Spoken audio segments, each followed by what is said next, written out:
Bueno, vamos a dar comienzo a la clase entonces. Tenemos aquí una revisión de los temas que estuvimos viendo la semana pasada. Un poco para recordar, la semana pasada dimos una clase un poco conceptual, si se quiere, en donde abordamos el concepto de la erosión en sentido estricto y en sentido amplio. También tuvimos en cuenta el concepto de agente de erosión y de proceso de erosión, para avanzar después a un concepto más amplio, que es el de sistema de erosión. Recordemos que los sistemas de erosión engloban a un conjunto de agentes y de procesos que van a ser los encargados de modelar bajo determinadas condiciones climáticas.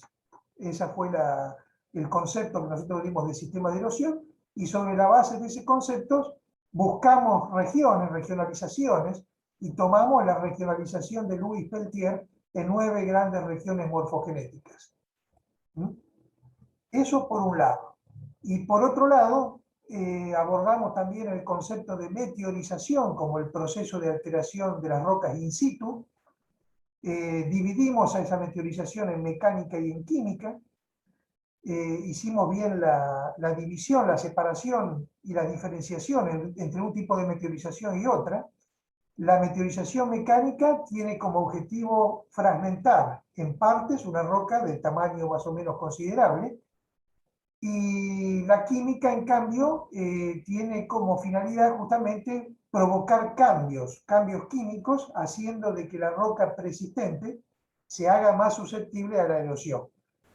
Para la meteorización química dijimos que el agua era el elemento esencial, que si no había agua prácticamente la meteorización química se reducía a cero, o era muy débil, como ocurre por ejemplo en las regiones áridas. Hicimos mención a las distintas tipologías de meteorización mecánica, la termoclastía, la crioclastía, la haloclastía, la hidroclastía, etcétera, etcétera. Y también mencionamos las distintas tipologías de meteorización mecánica, en donde pusimos especial hincapié en la hidrólisis como el proceso de meteorización química más importante. Tengamos en cuenta que la hidrólisis es la encargada de desdoblar, de independizar lo que está en una fórmula química, en la roca, justamente, generando un desdoblamiento molecular y atómico de los distintos componentes de esa roca. El sodio, el calcio, el magnesio, el hierro, etcétera, etcétera. Hicimos mención también a la importancia de la disolución como proceso de meteorización química y también a la oxidación. Esos son los 3 procesos más importantes. Y después, en relación a la disolución, hablamos un poquito, más que nada para ejemplificar, no hemos abordado demasiado el tema, pero sí mencionamos los modelados kársticos que se dan en aquellos lugares en donde, en vez de existir una roca silicatada, que es lo que predomina ampliamente en la corteza terrestre, teníamos a cambio una roca de tipo calcárea o de tipo sulfatada, como puede ser la caliza o como puede ser el yeso también. O sea, un material que en presencia de agua se transforma rápidamente, en el caso del carbonato en bicarbonato, y se transforma en un componente altamente soluble en agua. Entonces, bajo ese tipo de roca se daba una serie de modelados y de formas muy particulares que en conjunto le dábamos el nombre de modelado kárstico. Bueno, eso fue lo que tratamos en la clase anterior. Lo que vamos a hacer ahora es avanzar hacia un poco más la explicación de la importancia que tiene la meteorización química según las zonas climáticas que consideremos. Hay una diferencia bastante sustancial de la intensidad con que se desarrolla la meteorización química según las características climáticas, eso lo vamos a ver ahora. Y por otro lado, los procesos de modelado de las vertientes, que es la segunda parte de esta unidad número 5. Vamos a ver algunos procesos, ya tenemos los conceptos clave, y a partir de esos conceptos vamos a avanzar entonces a los procesos. Ya vamos a ir directamente a los procesos que intervienen en el modelado de las vertientes. Bueno, en primera instancia, entonces, esto es una revisión de los temas de la semana pasada.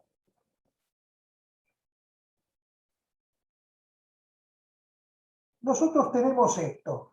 Yo tengo acá como fuente de información Roger Koch, pero esto lo tienen también en el libro de Muñoz Jiménez. Ya en la filmina que viene yo tengo bien puntualizado toda la bibliografía de la unidad 5. Así que ahí van a tener oportunidad de tomar nota en forma ordenada de cuáles son los autores y cuáles son las páginas a donde tienen que ir para estudiar esta unidad 5. Lamentablemente Roger Koch no lo tenemos en PDF, ese es el problema.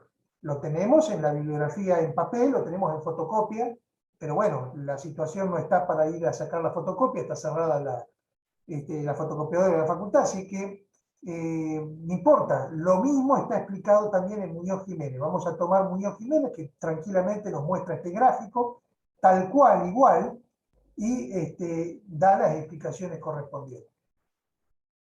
Bueno, ¿qué es esto? ¿Qué es lo que estamos viendo aquí? Bueno, este es un gráfico que tiene dos ejes verticales en donde están representadas, por un lado, la temperatura en grados centígrados, la temperatura anual. Este es el promedio del año. No son promedios de ningún mes en particular, es el promedio anual en grados centígrados. Acá tenemos la escala de la temperatura, entonces, y por el otro extremo tenemos también una escala vertical en donde está representada las precipitaciones anuales en milímetros. Temperatura y precipitación. Eso por un lado. Por otro lado, acá tenemos en la horizontal marcadas las distintas zonas climáticas. Estas líneas que están acá verticales son las divisiones, las separaciones promedios que hay entre las distintas, vamos a cambiarle el nombre, en vez de decir zonas climáticas, vamos a decir regiones morfogenéticas, ya que estuvimos hablando en la clase anterior de las regiones morfogenéticas. Las distintas zonas morfogenéticas están establecidas aquí, desde el Ecuador, o sea, el 0 grado, en la parte más gorda de la Tierra, de la esfera terrestre, hasta el Polo Norte.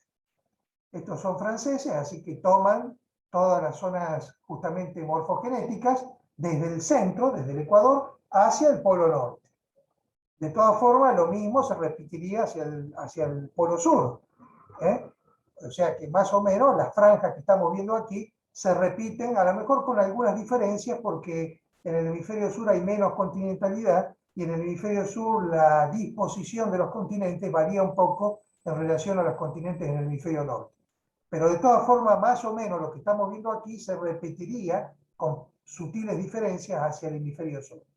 Desde el Ecuador hasta el Polo Norte. Entonces, ¿qué tengo yo? Bueno, obviamente cerca del Ecuador tengo la primer franja, que es la franja correspondiente a la región morfogenética de selva. Ahí tengo la región morfogenética de selva, correspondiente a un clima cálido, ecuatorial, tropical y con precipitaciones abundantes y continuas a lo largo de todo el año.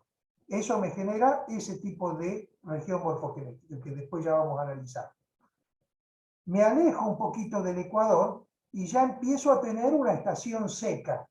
Si bien todavía es lluvioso el clima y hace calor, tengo ahí una región un poco distinta a la selva, con otro tipo de cobertura vegetal. Recordemos que la clase pasada, y eso me olvidé de puntualizarlo en la filmina anterior, habíamos hablado un poquito de los estadios de biostasia y resistasia, de la importancia de la cobertura vegetal en mayor o en menor cuantía para que los procesos de modelado se activen o no, ¿no es cierto? Si hay una cobertura vegetal continua, yo tengo una incapacidad de muchos de los agentes de trabajar y el modelado es más lento. Eso es lo que habíamos dicho en la clase anterior.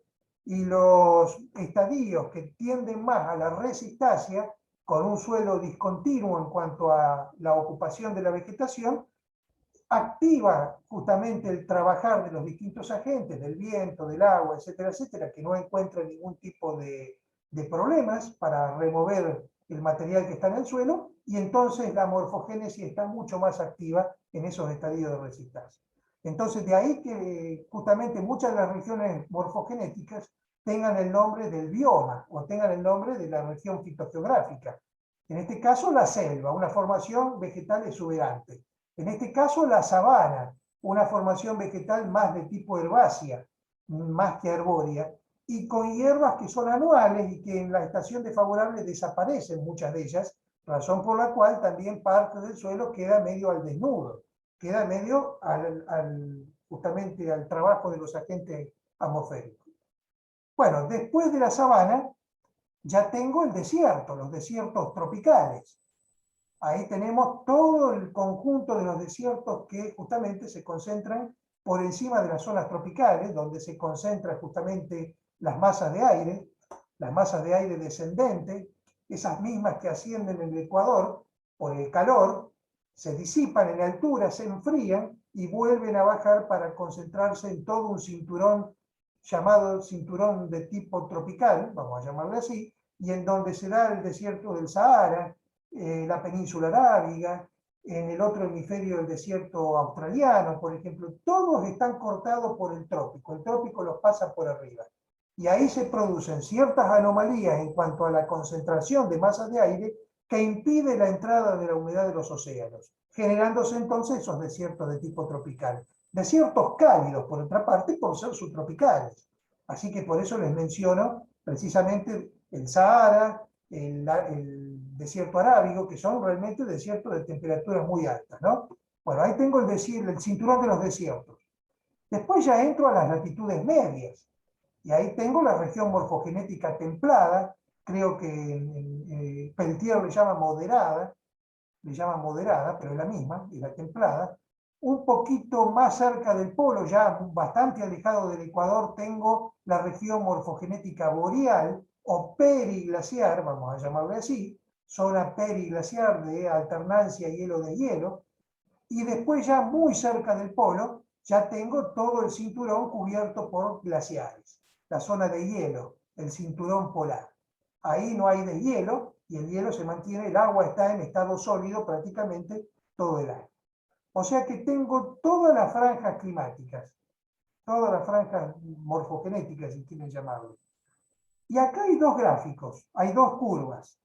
Una con trazo continuo que está representando a las temperaturas promedios en cada una de las franjas que estuvimos recién mirando, observando. Acá veamos la escala de temperatura y la selva tiene promedio de temperatura que siempre se van a ubicar, o casi siempre, por encima de los 20 grados de promedio mensual. Todos los meses las temperaturas están por encima de los 20 grados. Algunos autores bajan esa cifra y ponen 18, más de 18 grados, depende de qué autor tomemos. Pero la mayoría de las localidades que están cerca del Ecuador nunca bajan del promedio de los 20 grados, en ningún mes. O sea que hace calor todo el año.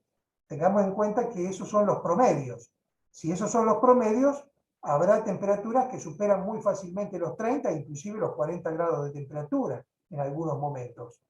La noche es justamente el invierno de los trópicos, dicen algunos autores, porque después baja la temperatura durante la noche y genera un promedio de 20 y pico, 26, 27, 28 grados. En algunas regiones muy ecuatoriales, muy arriba del Ecuador, podrían llegar esos promedios a 30 grados. Hasta ahí los promedios. La sabana igual. La sabana no tiene baja temperatura, sigue manteniendo la misma temperatura de la selva. El cinturón desértico también, toda la zona hasta el trópico prácticamente las temperaturas se mantienen por encima de los 20 grados promedio. Pero a partir de ahí, de la zona tropical, los valores de temperatura ya empiezan a bajar. Y ya para la zona templada, las temperaturas se ubican entre 10 y 20 grados, que son las temperaturas que tenemos aquí. Aquí tenemos un promedio anual más o menos de unos 17, 17.5 grados centígrados en la ciudad de Santa Fe, con veranos que tienen más de 20, pero con inviernos que tienen inclusive menos de 10. Entonces el promedio se ubica más o menos en el orden de los 16, 17 grados. La zona boreal tiene temperatura promedio ya debajo de 10 grados, y la zona polar ya tiene temperaturas cercanas a 0 grados, o inclusive por debajo de 0 en algunos casos. También en la zona muy arriba del hielo, temperaturas bajo 0. Bueno, esta curva indica las temperaturas. Y esta con línea entrecortada representa las precipitaciones. Muy abundantes, fíjense ustedes, más de 2.000 milímetros promedio en las zonas de selva, más de 2.000 milímetros. Santa Fe tiene precipitaciones anuales aproximadamente entre 900 y 1.000 milímetros. Y acá estamos hablando de más de 2.000, inclusive hay estaciones meteorológicas que registran más de 3.000 milímetros promedios anuales en las zonas ecuatoriales. Así que el doble o el triple de lo que llueve en Santa Fe. Es cierto que las temperaturas son más altas también, pero hay un tenor de humedad realmente bastante importante. La sabana ya pierde humedad. Fíjense ustedes que ya el tenor de humedad, si bien sigue siendo y sigue estando por encima de los 1.000 milímetros, baja casi a la mitad de lo que teníamos en la selva. Ya la sabana registra una estación seca, una estación muy, pero muy lluviosa, pero después una estación seca donde no llueve una gota. Entonces, el monto pluviométrico anual baja a 1.000 y pico de milímetros. En el cinturón desértico, bueno, ya prácticamente las precipitaciones están en el orden de apenas 100 milímetros, 50 milímetros, depende de qué desierto tomemos. Por eso es que la curva estrepitosamente se nos viene abajo. Ahí tenemos muy altas temperaturas, pero tenemos muy escasas precipitaciones, muy, pero muy pocas. A veces, en el caso de los desiertos absolutos, con algunos años sin registro de lluvias. Pueden pasar 2 o 3 años hasta que se registre una lluvia, por ejemplo. La zona templada ya, bueno, las precipitaciones ascienden de nuevo, pero se ubican más o menos en el orden de los 1.000 milímetros, que es lo que tiene más o menos Santa Fe, lo que yo les decía. Ya para la zona boreal, más al norte todavía, a una latitud de unos 40, 50 grados, Santa Fe está a 30, 31 grados de latitud, y bueno, o más también, 60 grados en el hemisferio norte, porque acá estamos en el hemisferio norte. Bueno, ahí tenemos ya precipitaciones que van disminuyendo, porque bajan también las temperaturas, así que la evaporación va disminuyendo también a medida que baja la temperatura. Hay una merma, una disminución de las precipitaciones a valores de 500, 600, 700 milímetros. De todas formas, como las temperaturas son bajas, las pérdidas por evaporación también disminuyen. Entonces, 600, 700 milímetros para esa región es suficiente para albergar un bosque. Fíjense que acá dice taiga.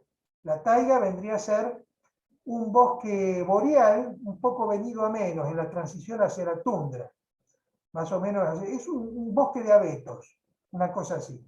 O sea, llueve mucho menos que en la zona templada, pero en el balance hídrico, si uno lo coteja con lo que se pierde por evaporación, al bajar también las temperaturas, evidentemente es una zona en donde el agua rinde más que en la zona templada.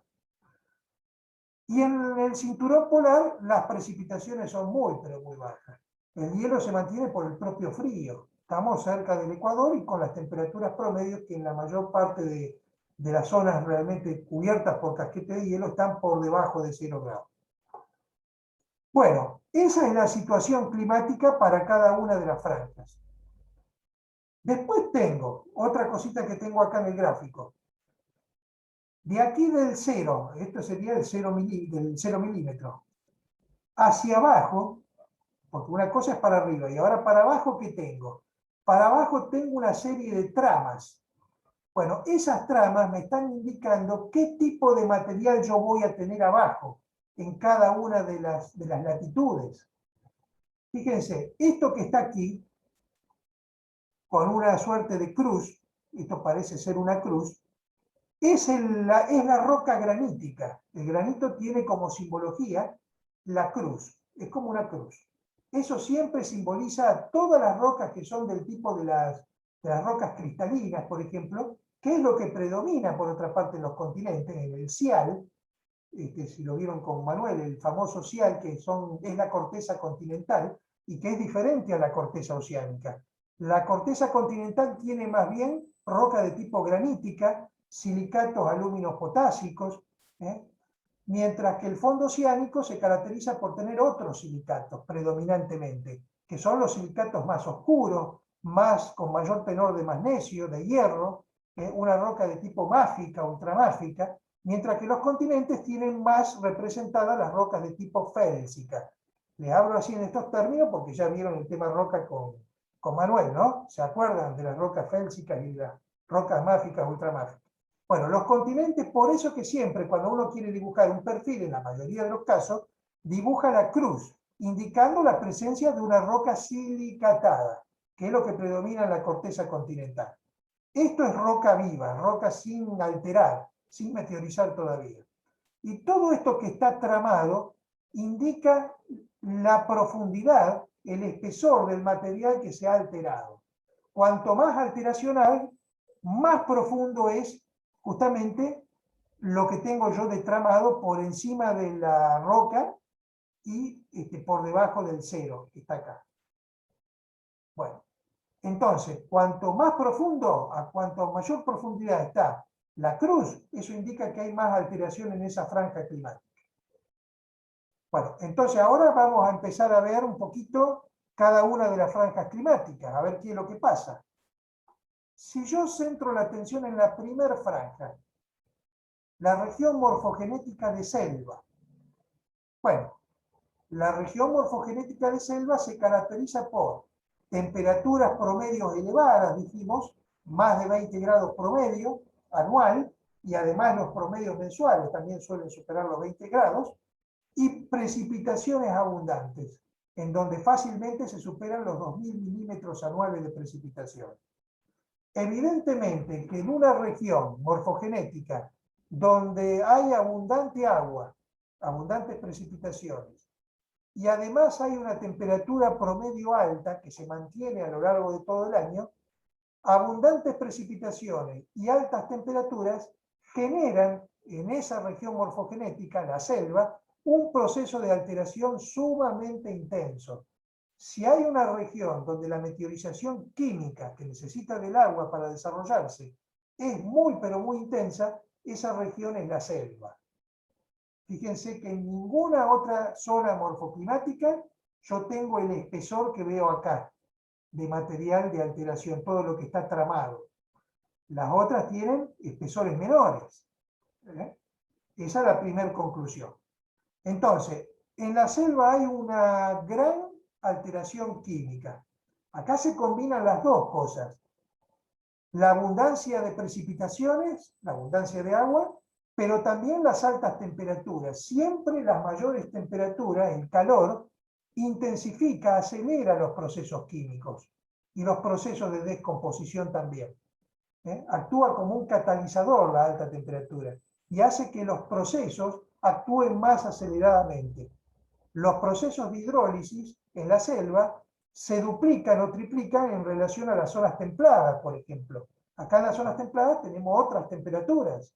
Ahora en invierno hace frío. Entonces, los procesos químicos se dan, no es que no se den, pero con un poco más de letargo, está más inhibido el trabajo por el frío, por las temperaturas bajas. Así que acá se combinan las dos cosas, abundantes precipitaciones y altas temperaturas. Bueno, pero hay otra cuestión para complejizar un poco más esto.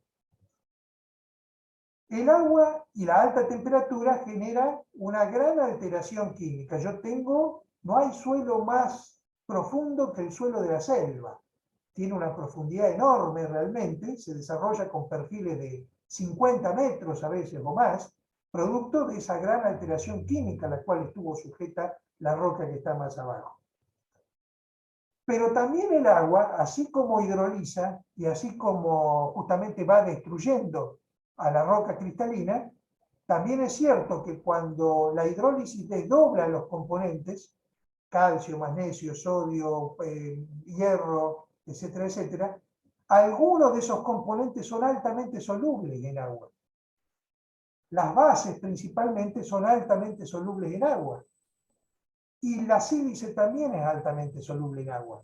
Entonces el agua, una vez que hidroliza, ¿qué hace? El otro proceso de meteorización química, la disolución. Disuelve todo eso. Y así como lo alteró, lo desdobló, lo disolvió y se lo llevó, lo transportó. Entonces fíjense ustedes, ¿qué es lo que pasa acá en la primera franja, la selva? Se pierde casi el 100% de la sílice y se pierde casi el 100% de las bases. Hay tanta agua disponible y tanta temperatura que todas las bases y la sílice se disuelven y el agua que se transporta subterráneamente lo lleva y desbasifica y desilicifica el perfil. El perfil se ve desilicificado y desbasificado casi en su totalidad. Si no en su totalidad, casi en su totalidad. Acá la tabla nos muestra la pérdida de un 100%. Bueno, puede que un remanente quede. Ahí están poniendo, exagerando un poco la situación para que se entienda. Puede que quede un pequeño remanente, pero la mayor parte de las bases y de la sílice se van. Entonces, este material que está acá abajo, conformando los suelos, esos suelos rojos, colorados de la zona de selva, son suelos pobres, en realidad. Son suelos que tienen mucho hierro, porque el hierro no es soluble, entonces el hierro queda. Entonces, el hierro no tiene capacidad de disolución, pero sí tiene capacidad para oxidarse. Otro de los procesos de meteorización química. Lo mismo el aluminio. El aluminio no tiene capacidad de disolución, y esos quedan en el perfil. Entonces, no se disuelven, pero se oxidan. Encima, no solamente que se oxidan, el calor tropical deshidrata de una manera tal a ese hierro que lo enrojece, le da un color rojo sangre a todo el conjunto del material del hierro. O sea, todo esto es una arcilla roja, todo esto que está acá es una arcilla enrojecida, que se llama gipsita. Las arcillas no son todas iguales. Entonces, hay una arcilla, que es la que se da en la selva, que se llama gipsita, y que es una arcilla desbasificada y desilicificada, pobre en base y en sílice, únicamente con tenor de hierro y de aluminio, y de alúmina, y algo de manganeso también puede haber por ahí. Bueno, eso pasa en la selva. Ese proceso, bueno, si queremos un poco más de datos, se llama alitización, o hoy más modernamente ferralitización. Fe de hierro y Al de aluminio, que son los dos componentes que no se disolvieron y quedaron en el perfil, y que me dan el color rojo del suelo. Ferralitización. Proceso de ahí de la selva. Bueno, me corro a la sabana ahora. Me alejo un poquito de la sabana tropical, estamos hablando. Ojo que acá nosotros tenemos sabanas también en otras latitudes. Estamos hablando de las sabanas tropicales, la sabana climática. La sabana que tiene su razón de ser en la estación seca marcada que hay en la zona tropical. Bueno, esto no lo dijimos, perdón, esto es en otra cátedra, no acá. Bueno, entonces, las temperaturas, dijimos, se mantienen altas también. Seguimos teniendo temperaturas altas con promedios arriba de los 20 grados. Lo que cambia ahora es el monto pluviométrico anual, que disminuye bastante. Fíjense ustedes, tenemos ya una estación seca, así que se me viene a entre 1000 y 1500 milímetros promedio. Entonces, ante esa situación, y al tener una estación seca bastante larga, que puede durar de 5 hasta 8 meses, inclusive en algunas sabanas, evidentemente el agua va a surtir efecto en el proceso de meteorización química únicamente en una parte del año, cuando llueva. En la estación seca no va a haber agua. Entonces, el proceso de alteración es menor. ¿Ven? Que ya el espesor acá es menor, no tiene esta espesura que tiene todo el material de alteración. Ahora, también es cierto que al haber menos monto pluviométrico, las pérdidas son un poco menores, sobre todo de sílice. De sílice queda siempre un remanente bastante importante, quizás no tanto las bases, que son más fácilmente solubles en agua, pero sí la sílice. Entonces, bajo esa situación, yo ya no tengo esta simbología que tenía acá en la selva. Ahora tengo esta otra, que es una arcilla un poco más silicificada que la anterior, con un poco más de riqueza de sílice, y que se llama caolinita. Esa es la caolinita.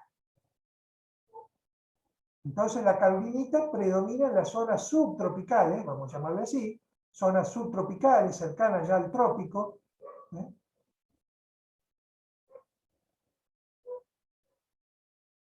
Bueno, proceso que se llama cialitización. Como ya queda un remanente de sílice, a la palabra alitización le agregaron el sí adelante de la sílice. Entonces el proceso de cialitización o de ciferralitización, si queremos usar la palabra más moderna. Bueno, esta es la caulinita. Si me corro al desierto, al cinturón desértico, evidentemente yo tengo muy poca agua. Las precipitaciones en algunos desiertos, como les dije, es casi nula. Y en otros llueve apenas 100 milímetros por año nada más. Entonces, con esa agua y manteniéndose todavía, porque estamos en zona tropical, las temperaturas altas, es evidente que la meteorización química no va a tener mucha importancia. Va a ser, puede ser nula o puede ser débil. A veces se le dice débil porque el rocío nocturno puede generar algunos procesos de meteorización química muy, pero muy débil. Entonces a veces la palabra nulo, a veces hay que evitarlo para incluir que la meteorización química de alguna manera muy débilmente también se puede dar. Bueno, entonces, ¿aquí qué tengo yo? Y prácticamente no tengo meteorización química. En el cinturón desértico lo que voy a tener es meteorización mecánica. Y voy a tener la arena del desierto. Voy a tener este granito que se me va a desgranar todo, se me va a alterar mecánicamente por la termoclastía, por la haloclastía, por ejemplo, que son los dos procesos más importantes que pueden surtir efecto en el desierto. Algún proceso vinculado a la bioclastía, teniendo en cuenta que los arbustos y las hierbas que están presentes en los desiertos suelen tener muchas veces, sobre todo las hierbas, suelen tener raíces bastante superficiales en los primeros centímetros para captar la mayor cantidad de agua posible durante la estación húmeda. Así que, bueno, esos procesos generan la alteración del cuarzo y eso genera la arena del desierto, por ejemplo. El desierto cubierto de arena arriba por un proceso de meteorización primordialmente mecánica. Bueno, vamos para la zona templada. Y en la zona templada yo tengo que ya la temperatura disminuye, así que el efecto térmico para acelerar los procesos químicos ahora ya van a ser más moderados, porque la temperatura baja un promedio de entre 10 y 20 grados, bajó 10 grados en relación a las primeras franjas. Y las precipitaciones, si lo comparamos con la selva, prácticamente es muchísimo menos. Se compara más al monto pluviométrico de la sabana, por ejemplo, rondando los 1000 milímetros aproximadamente. Bueno, en ese caso, en donde las temperaturas son moderadas y las precipitaciones también son moderadas, estamos hablando de zonas templadas, todo es moderado, entonces también es moderada la meteorización química. La meteorización química se da, pero con moderación. Los espesores de alteración no alcanzan los valores de alteración que tengo ni en la selva ni en la sabana. En la sabana porque las temperaturas altas aceleran el proceso. Acá ya tengo temperaturas menores. Y en este caso ya, al tener menos monto pluviométrico y más baja temperatura, las pérdidas de sílice y de base son menores todavía. Promedio, que nos está dando Roger Koch en este caso, una pérdida de sílice del 48% y de bases del 86%. O sea que me van a quedar un remanente de sílice de bases en el suelo, en la arcilla del suelo, retenida por la arcilla del suelo. Bueno, fíjense que acá la simbología también es distinta a la que tengo en la sabana y en la selva, porque la arcilla que yo tengo aquí es del tipo de la molmorillonita, predominantemente. Predominantemente el tipo de la molmorillonita o otra arcilla que es la hilita, también parecida a la molmorillonita. O sea, una arcilla con una cierta riqueza en bases y en sílice, que justifica el porqué de la riqueza de los suelos que tenemos aquí en nuestra zona templada o en las zonas templadas del hemisferio norte. Son suelos productivos, son suelos buenos, son suelos que no tienen un lavado completo de bases y de sílice, que era un remanente bastante interesante de una cosa y de la otra. Son suelos con nutrientes, con calcio, con magnesio, con sodio y con potasio. Ahí tenemos las 4 bases principales. Se le pueden sumar otros cationes más también, fósforo, en fin, hierro, etcétera, etcétera. Bueno, o sea que según la latitud en la cual yo me encuentro, bueno, me falta la zona boreal, esperen que vamos a terminar primero. Me voy a la zona boreal y me baja más la temperatura y también disminuyen las precipitaciones, así que ahí también los procesos de alteración ya se ven un poco inhibidos por la baja temperatura y la menor cantidad de precipitaciones disponibles. Ya está en un nivel inferior al que teníamos acá en la zona templada. Bueno, ahí también se dan justamente arcillas del tipo de la monmorillonita también. Algo muy similar a lo que ocurre con la zona templada. Y la zona polar tiene la particularidad de tener el agua en estado sólido prácticamente los 12 meses del año. O sea que el agua no está disponible para reacciones químicas, razón por la cual la meteorización química no se produce. O sea que acá no tengo meteorización química. Lo que puedo llegar a tener es un proceso de alteración generado o de erosión por abrasión generada por el hielo, que es un agente de erosión realmente de mucho poder, de mucha intensidad para arrancar los materiales, tanto del fondo, con el peso del hielo que circula por arriba, como de los bordes. En el caso de las lenguas glaciares, por ejemplo, como el Perito Moreno, bueno, friccionan con los bordes muy lentamente, porque el avance de las lenguas glaciares es muy lenta, no es agua líquida, y también con el fondo. Y prácticamente abrasiona ese material, lo arranca, y a veces, en el caso del material del fondo, prácticamente lo convierte en un material extremadamente fino, de una granulometría microscópica, del tenor de las partículas, como la arcilla, por ejemplo. Lo transforma prácticamente en un material de arcilla. Así que ahí no hay meteorización química. Ni en el desierto, donde es muy débil, ni en los cinturones polares, donde el agua está en estado sólido. En las otras franjas sí se va a dar la meteorización química con intensidades diferenciales según cuánta agua disponible yo tenga y según qué valores de temperatura también yo tenga. Cuanto más alta es la temperatura y más abundantes son las precipitaciones, mayor va a ser la intensidad de la meteorización química. Conclusión: la región morfogenética que más se adecua para que se dé con gran intensidad la meteorización química es la región morfogenética de selva, sin ningún tipo de duda.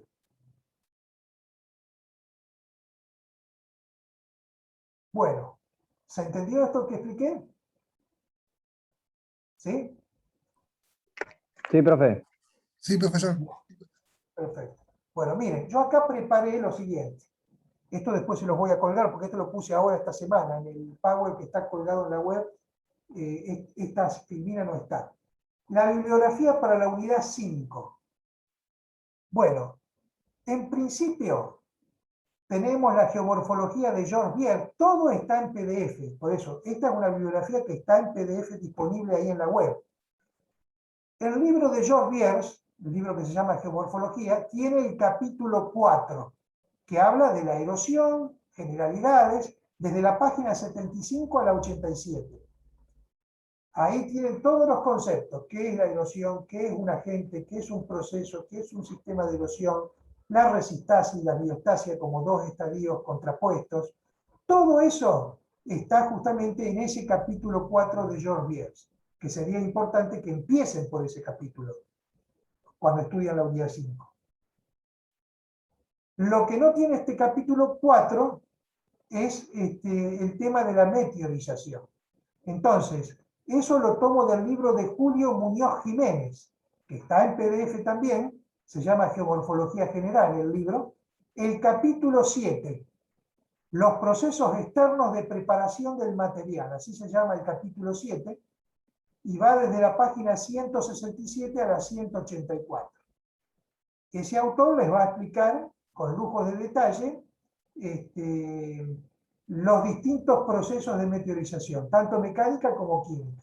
Uno por uno le va a explicar la termoclastía, la crioclastía, la bioclastía, la hidroclastía, y después le va a explicar lo mismo para la meteorización química, la hidrólisis, la disolución, la oxidación. Todo eso está muy bien explicado ahí, y ahí en Muñoz Jiménez van a encontrar el diagrama que les mostré recién. Ese está en ese capítulo 7 de Muñoz Jiménez. Así que ahí está todo lo que es de meteorización. Bueno, y después Strahler, Arthur Strahler, Geografía Física, el capítulo 24, que se llama La destrucción de vertientes, en realidad, miren, de acá únicamente vamos a sacar la manera con que se rompen, con que se fragmentan las rocas mecánicamente, que son dos paginitas, la página 430, 431. Es más que nada para ver eso. Si ustedes quieren leer el capítulo 20 completo, como complemento de lo que leyeron en Bierzo o en Muñoz Jiménez, no hay ningún problema. Pero lo que no van a encontrar ni en Bierzo ni en Muñoz Jiménez, y ahí es que por eso le doy Estrada, es esto que está en estas dos paginitas, 430, 431, que son los mecanismos de rotura de las rocas desde el punto de vista mecánico, que son 4 tipologías diferentes. La vimos en la clase pasada. O se fragmenta granularmente, o se fragmenta por descamación, cuando la roca hace un efecto cebolla, y se va achicando paulatinamente, por fragmentación en bloques, y por fragmentación irregular. Por fragmentación, las 4 tipologías de rotura mecánica de las rocas. Eso es lo único que tienen que sacar de Estrada. Bueno, y finalmente de Ro, más de Ro, la geomorfología de Ro, el capítulo 2, que se llama Modelado de los interfluvios, y es lo que vamos a empezar a ver ahora en un ratito.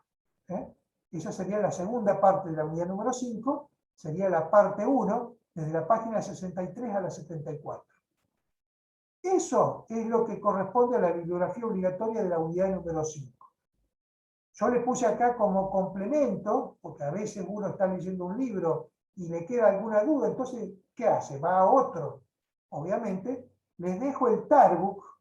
Tarbuk es geólogo, entonces viene muy bien para los temas que dio Manuel en las unidades anteriores. Lo han usado mucho porque lo tenemos como una bibliografía clave para las unidades 2, 3, 4 que dictó Manuel. Pero por ser geólogo, los temas morfológicos a veces yo digamos que lo miro un poco más con pinza. Pero bueno, está el capítulo 15 de Tarbuk que habla sobre los procesos gravitacionales, o sea, los procesos de vertiente. Y Monroe Wincander, que es muy parecido a Tarbuk en cuanto a características del libro de geología, tiene el capítulo 12, que también se llama procesos gravitacionales. Ahí están explicados todos los procesos de erosión que ahora más adelante vamos a ver. Esto como complementario. Esta es la bibliografía más importante, digamos, la obligatoria para la unidad número 5.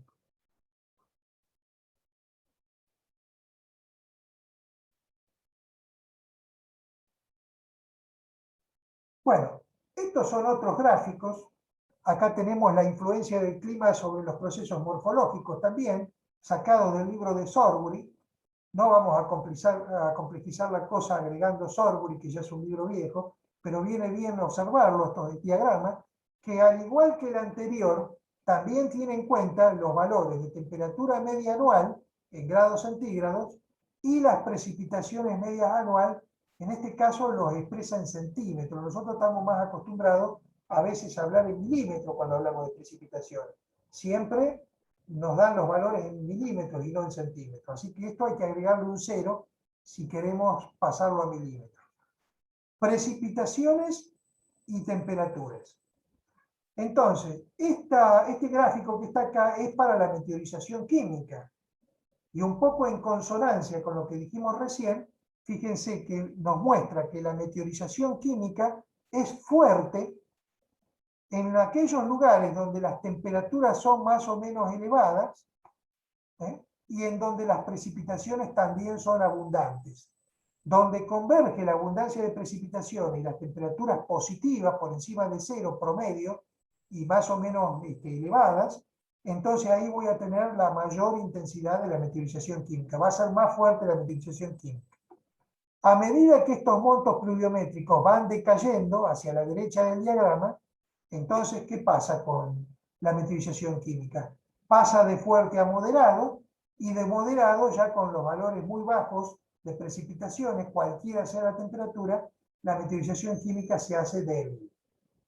O sea que estamos viendo perfectamente que la meteorización química depende de esto, porque el diagrama se mueve en horizontal igual que el eje de las precipitaciones, de fuerte a débil. Depende de las precipitaciones. Más precipitaciones, evidentemente más fuerte la meteorización química.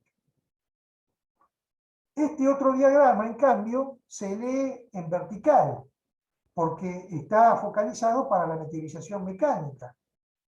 Bueno, para poder entender esto, hay que decir lo siguiente.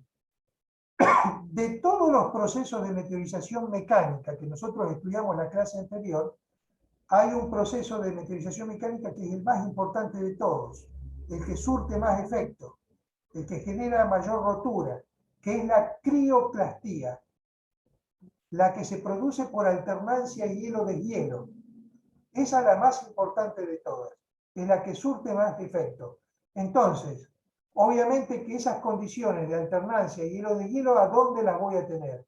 Acá abajo no, porque con temperatura de 20-25 grados dificulto que tenga hielo alguna vez. Esas son temperaturas promedio de selva. Temperaturas positivas no. Entonces, acá tengo fuerte, en donde las temperaturas promedios anuales, estos son promedios anuales, están en el orden de los -5 o -10 grados. Eso significa de que algún veranito, no muy largo a lo mejor, de un mes y medio o dos, la temperatura sube de 0 grados para permitir el deshielo superficial. Y en invierno la temperatura es mucho más baja que -10 grados. Promedio de todo eso, y más o menos anda rondando los -5, -10 grados. A medida que yo me alejo de esos valores promedios de temperatura, y la temperatura va en aumento hacia la parte inferior del diagrama, esa meteorización química se hace moderada, se hace débil y se hace ausente o insignificante para valores de temperatura ya bastante altos, por encima de los 10 grados o de los 5 grados. O sea, temperaturas que nunca bajan, en ningún mes van a bajar de 0 grados de promedio mensual. Entonces ahí es ausente o insignificante. Estas temperaturas son para que la meteorización química sea fuerte, pero la meteorización mecánica es ausente o insignificante. En la selva, la meteorización química es ausente mecánica, perdón, es ausente o insignificante. Todo pasa por el agua, pero no hay, como hay uniformidad en la selva, no tenemos alternancia. No tenemos alternancia de temperaturas diarias, no tenemos alternancia de hielo de hielo. Entonces, al no darse esas alternancias, evidentemente la rotura, la fragmentación de la roca por vía mecánica prácticamente es nula o insignificante.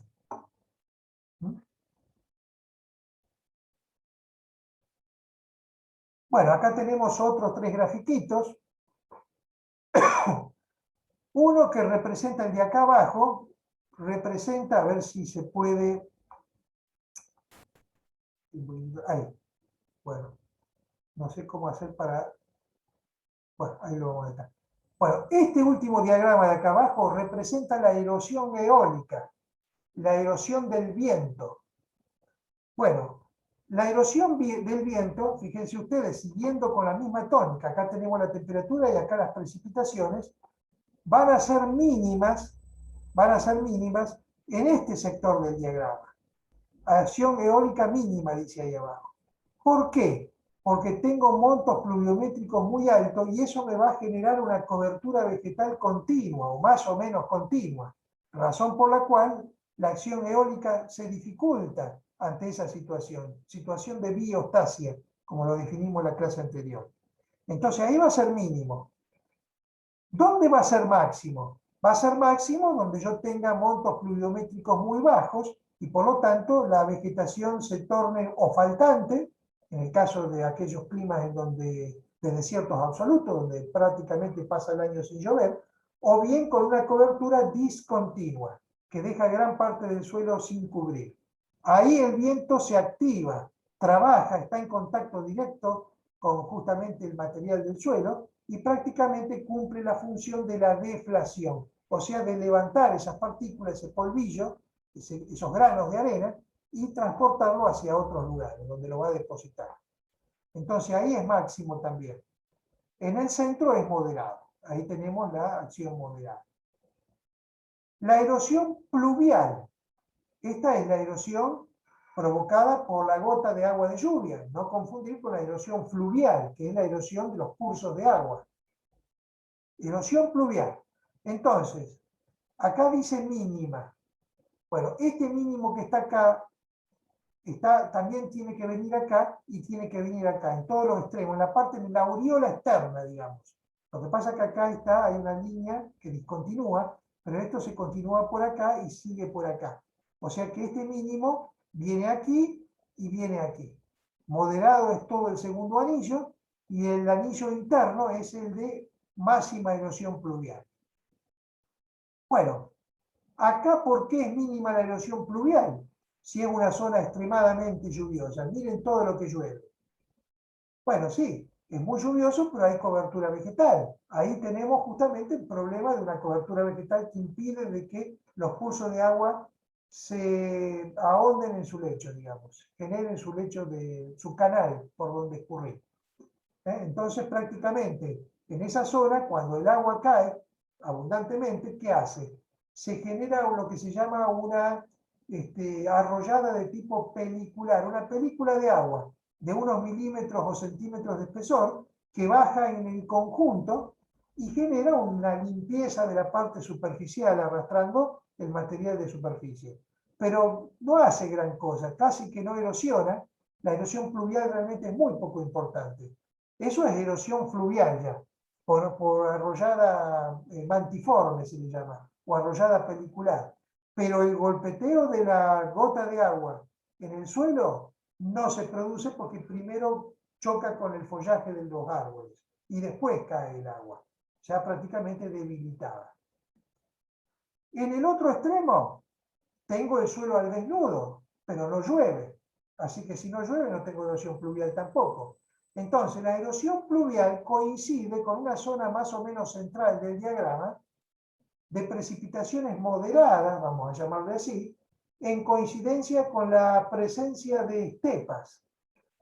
Donde hay estepas con vegetación arbustiva o herbácea discontinua en cuanto a su distribución, es ahí donde el agua de lluvia, cuando sobrevenga la estación lluviosa, que a lo mejor es muy corta en las regiones semiárida, árida, bueno, ahí entonces es donde va a surtir más efecto la erosión pluvial.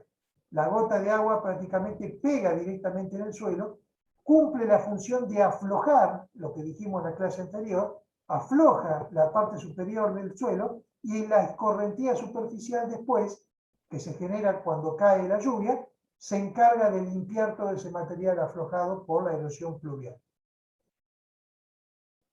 Bueno, y finalmente acá tenemos el movimiento en masa. El movimiento en masa es el movimiento masivo de los materiales, que se puede producir por la simple gravedad, en algunos casos por un desprendimiento, ahora lo vamos a ver justamente cuando entremos en los procesos de vertiente, o puede ocurrir ayudado por algún agente transportador. Pero es el transporte masivo de los materiales, no es un transporte partícula por partícula, grano por grano. Es todo un conjunto de material que al mismo tiempo está siendo transportado, o por la gravedad, o bien por algún agente que trabaja directamente ayudando a acarrear todos esos materiales. ¿Cuál es el agente acarreador más importante de los materiales? El agua. Si bien el viento también, ya dijimos recién que levanta las partículas y las transporta, el agua es mucho más eficaz en el proceso de movimiento en masa.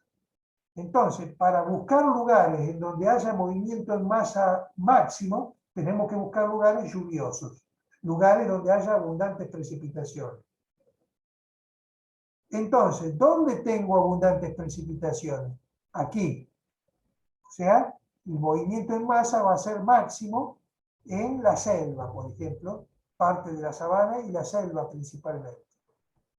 A medida que la pluviosidad va disminuyendo, yo voy teniendo cada vez menos agua disponible, ese movimiento en masa se hace moderado y posteriormente se hace mínimo, ya cuando estoy en los lugares de más baja pluviosidad. Y acá hay otro cinturón que está marcando un movimiento en masa máximo. ¿Qué es lo que pasa en esta región? Bueno, yo tengo temperaturas promedio de -5, -10 grados.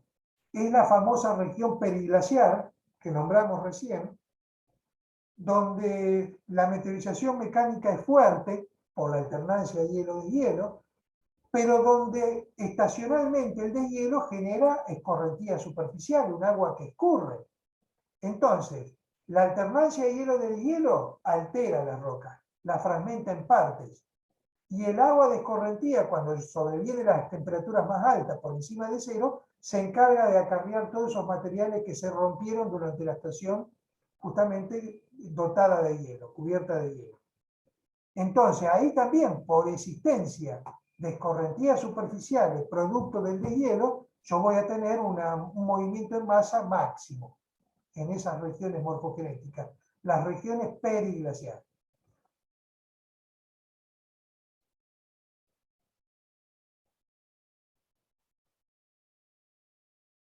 Bueno, esta es una mezcla de los gráficos que mostramos anteriormente.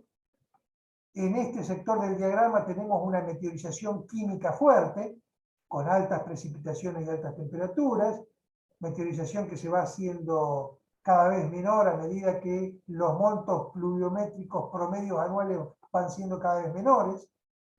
Este es un sector más de la meteorización mecánica fuerte, las regiones periglaciales, meteorización mecánica que se hace moderada, leve y casi insignificante cuando las temperaturas van en aumento. Y acá tenemos un sector medio de meteorización moderada, con acción de congelación, bueno, de congelación en algunas regiones, y si no también con algo en forma moderada de meteorización química también. O sea que esto es digamos, mezclar, sumar los dos gráficos que habíamos visto al principio, no los tres anteriores, sino los dos que habíamos visto anteriormente, en un solo diagrama. Es un poco la síntesis de lo que estuvimos explicando recién. Bueno, esto es lo mismo, más de lo mismo, así que lo vamos a pasar. Bueno, entonces ahora que ya tenemos los conceptos claves dados y tomados, faltaba esta parte para un poco darle la terminación al tema de la meteorización, vamos a ir al tema del modelado de las vertientes.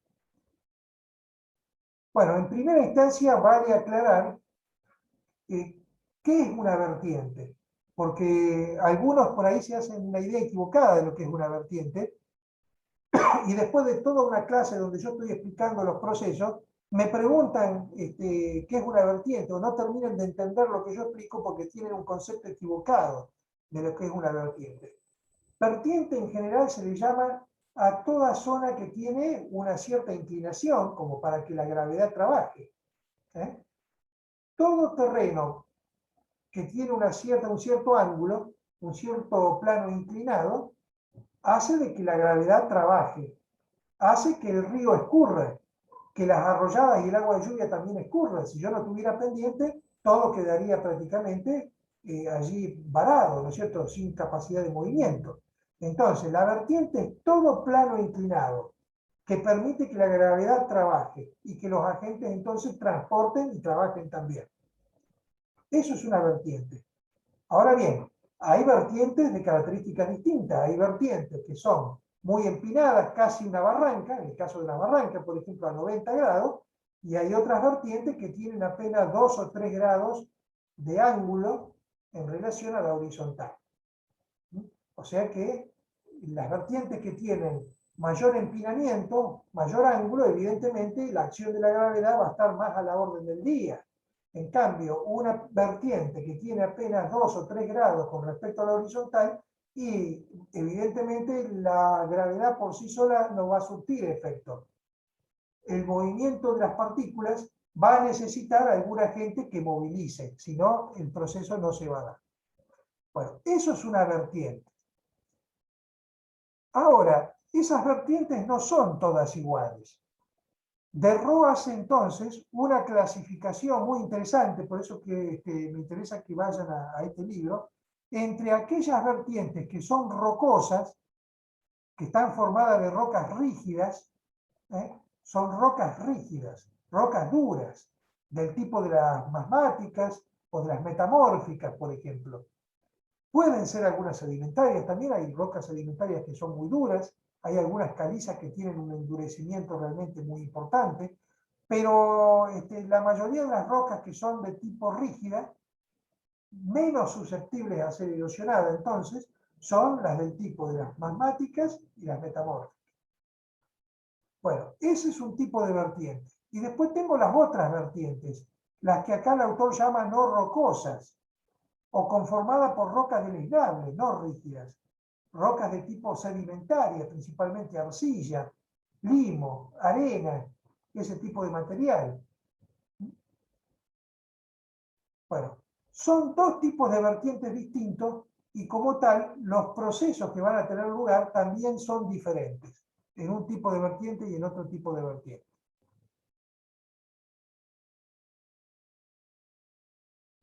Si yo tomo en cuenta las vertientes de material rígido, de material duro, de material coherente, los procesos que van a intervenir para ir modelando y sacándole ángulo a esa vertiente, de a poquito, con el pasar del tiempo, son en realidad dos procesos que están muy vinculados entre sí, con una sutil diferencia entre uno y otro.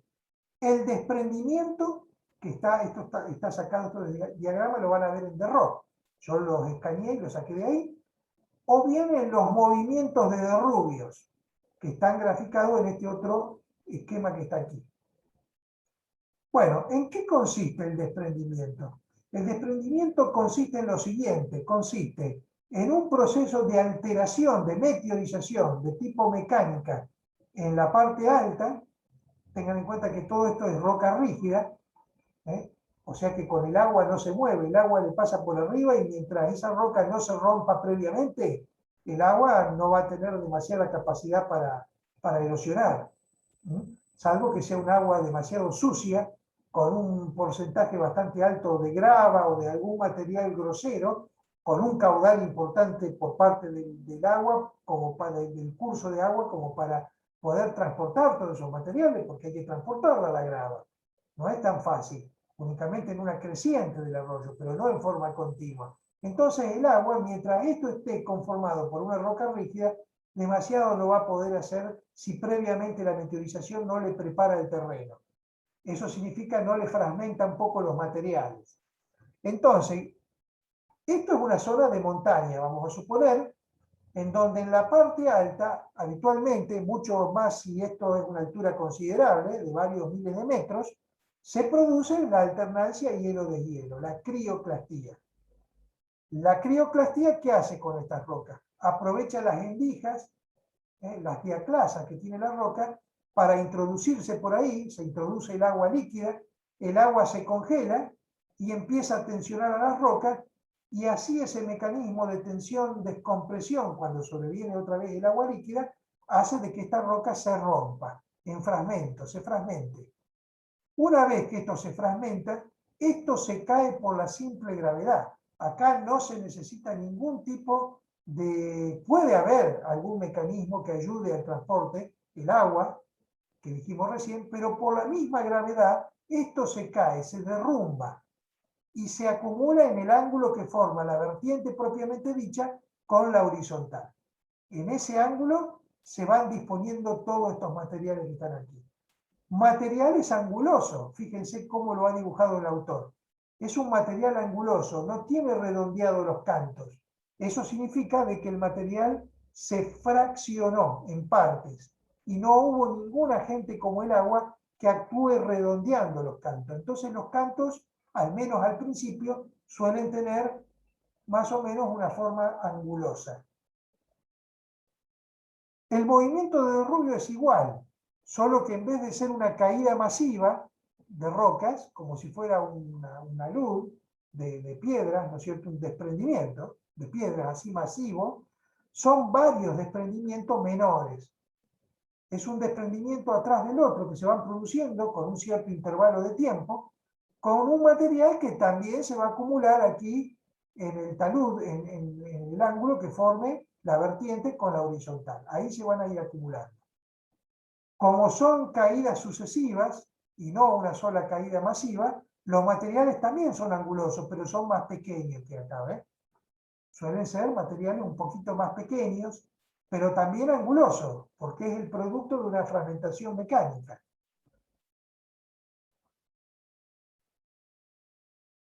Vamos a ver algunos ejemplos. Bueno, acá tengo algunos desprendimientos.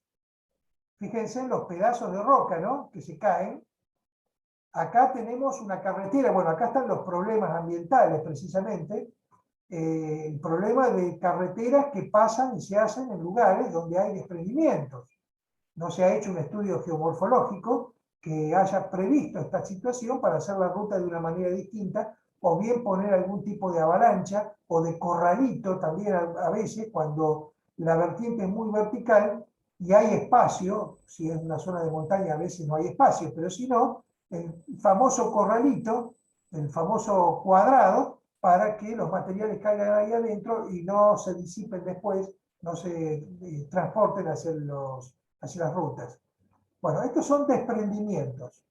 Fíjense en el tamaño importante de los materiales, todos angulosos los materiales, todos angulosos.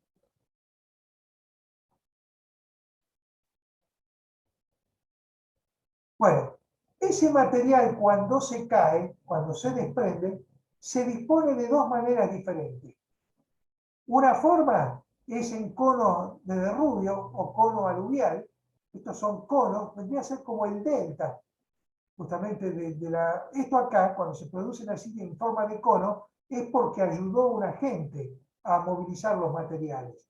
Habitualmente ese agente es el agua, que por el deshielo baja desde la parte superficial, y una vez que se le terminó la montaña y se queda sin pendiente, la corriente de agua empieza a abrirse paulatinamente hacia los costados, deposita por delante en primera instancia porque se va quedando sin potencia, y se va abriendo para los costados, y le va dando al depósito una forma más o menos triangular. Es lo que se llama cono de derrubio. Bueno, esos conos de derrubio se justaponen unos a otros, ¿ven? Se van justaponiendo, se van agrandando, se van justaponiendo hasta que muchas veces genera, por la unión de varios, un único depósito alargado, tal como lo vemos aquí, que recibe el nombre de talud de derrubios. Esto es un talud de derrubio continuo. Estos son conos de derrubio que están justapuestos, uno prácticamente encimado al otro. Esas son las dos formas con que se puede disponer el material.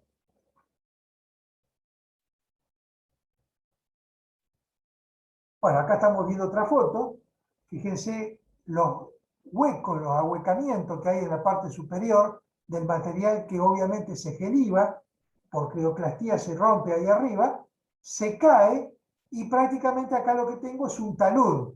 Esto es un talud continuo de material, obviamente hay tanta pendiente acá, esto es casi un acantilado, que el material directamente cae.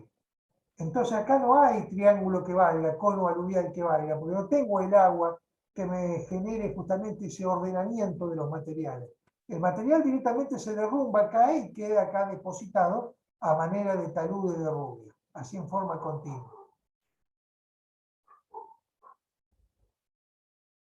Bueno, esto es el desprendimiento que también se produce desde los picos más altos de la cordillera de los Andes, en este caso el Fitzroy. Este es el Fitzroy en la provincia de Santa Cruz. Fíjense que esto se descama, tiene como una descamación, una pequeña capita que le está faltando acá. Bueno, eso se va gelivando, miren que hay hielo, hay nieve, así que eso se derrite, no se derrite. Miren la cantidad de diaclasas que hay, la cantidad de, ¿cómo que se llama esto acá? Son como grietas que abren las cuñas de hielo habitualmente. Entonces, fíjense cómo por ahí ingresa el agua, trabaja en la crioclastía y evidentemente genera, que me fui ahí, genera la rotura justamente por descamación de la roca. Esto es casi como una chimenea, una vieja chimenea de volcán. Toda la parte exterior del volcán se erosionó ya. Entonces quedó esta costra medio de tipo granítica, que estaba ahí prácticamente a la salida de la chimenea del volcán, entorpeciendo el tránsito de la salida de la lava. Bueno, entonces esto evidentemente se enfrió y se genera un enfriamiento por capas, desde la parte exterior a la parte interior. Entonces, entre capa y capa que se enfría, quedan planos de debilidades, que son las que aprovecha justamente la crioclastía cuando trabaja y lo va prácticamente descamando. Esto es descamación. Todo esto de descamación.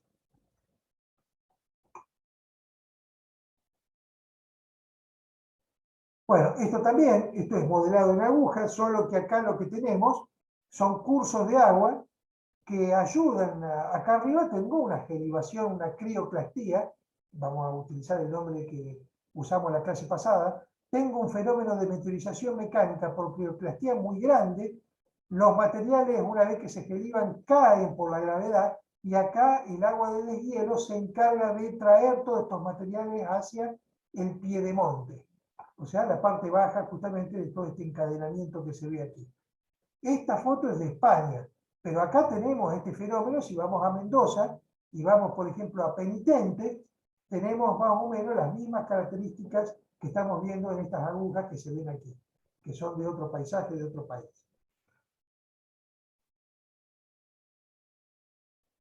Bueno, ¿qué pasa cuando las vertientes son de material no coherente, de material mucho más deleznable a la erosión y mucho más permeable al agua también? Bueno, ahí ya tengo entonces al agua como un agente importante de trabajo.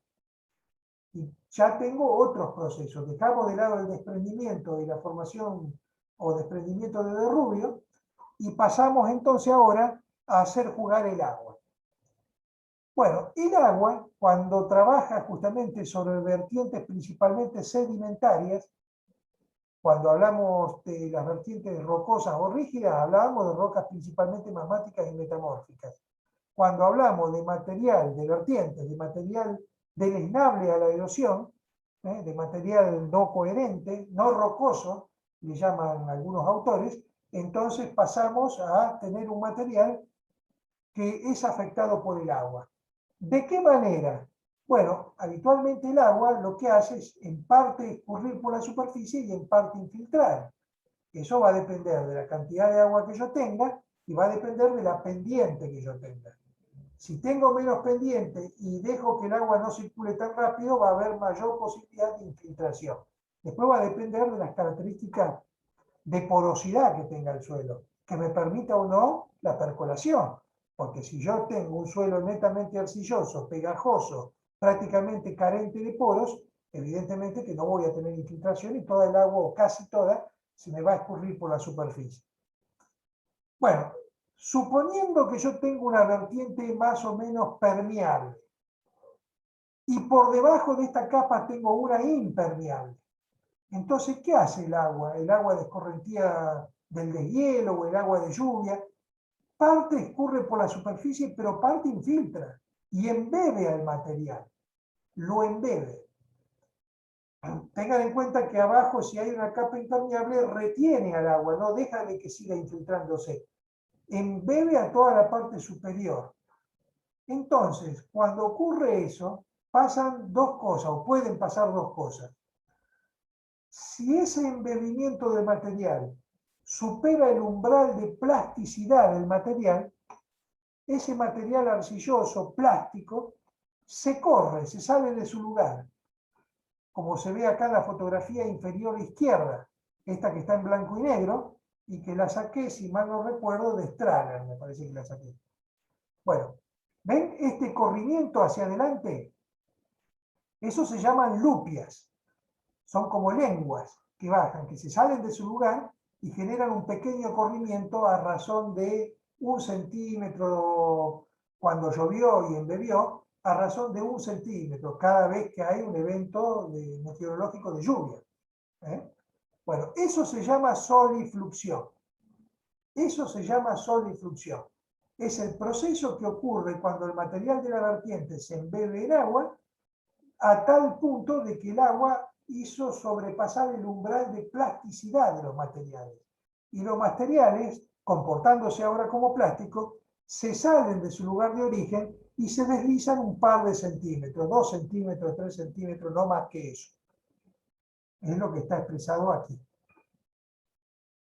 En cambio, cuando el embebimiento es mucho más profundo, hay mucha más agua embebiendo al material y se supera ya el umbral de liquidez, ya no el de plasticidad, sino el de liquidez, el material pasa a ser un barro chirlo, un barro líquido. Y ese barro líquido se desprende prácticamente de la vertiente y a una velocidad bastante considerable empieza a avanzar pendiente abajo. Eso ya no es la solifluxión. La solifluxión es un pequeño corrimiento de unos centímetros nada más. Eso se llama colada de barro o colada fangosa. Colada de barro o colada fangosa. Y es un movimiento a una velocidad bastante importante en algunos casos. O sea, el proceso y la velocidad va a depender de cuánto líquido esté el material y va a depender de cuánta pendiente yo tenga. Muñoz Jiménez ha medido, por ejemplo, velocidades de 340 a 350 kilómetros por hora. Ahora, no dice dónde lo midió, pero supongo yo que para alcanzar esa velocidad, el material tiene que estar muy embebido, muy líquido, casi un agua embarrada, prácticamente como si fuera agua líquida, totalmente, y tengo que tener además una pendiente muy abrupta para que haya fuerza en el movimiento del agua. Entonces, tengo que tener una pendiente, porque si no esto no se desliza. Si yo estoy en la llanura, se podrá embeber el material, pero no voy a tener ningún deslizamiento si estoy en la llanura. Tiene que ser una pendiente más o menos importante como para que el material se descalce de la vertiente, deje un anfiteatro. Esto CS' que se ve aquí, se llama anfiteatro. Es un agujero que deja justamente el barro que ha sido removido del lugar y ha sido transportado. Esto se llama entonces, juega un papel muy importante, es la cicatriz de despegue. CS', cicatriz de despegue. Y cuando se despega el material que empieza a movilizarse a una velocidad bastante importante por la pendiente, deja lo que se llama un anfiteatro, un hueco, que se le da el nombre de anfiteatro. Bueno, acá estamos viendo un caso, esta foto está en Straller también. Bueno, se desliza el material de ahí arriba, arrasó con todo lo que encontró, esto ya es viejo, fíjense cómo la vegetación ya arraigó arriba de todo ese luz de barro, y acá venía un río, y lo que hizo este material que se corrió y que se movió, es prácticamente taponar el río. El río tiene como un tapón allí, que prácticamente le impide, justamente, tuvo que modificar su cauce, su escurrimiento, producto de esa sedimentación masiva por delante del curso principal del río propiamente dicho.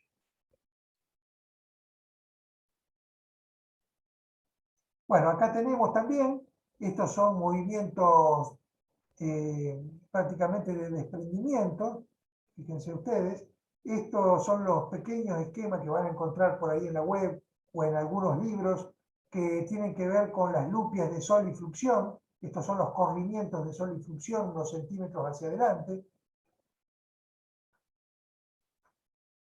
Bueno, acá estamos viendo la solifluxión. Fíjense, por ejemplo, en este sector que está aquí, cómo se corre el material. Hay como una lengua ahí bastante bien marcada con el material que se fue escurriendo.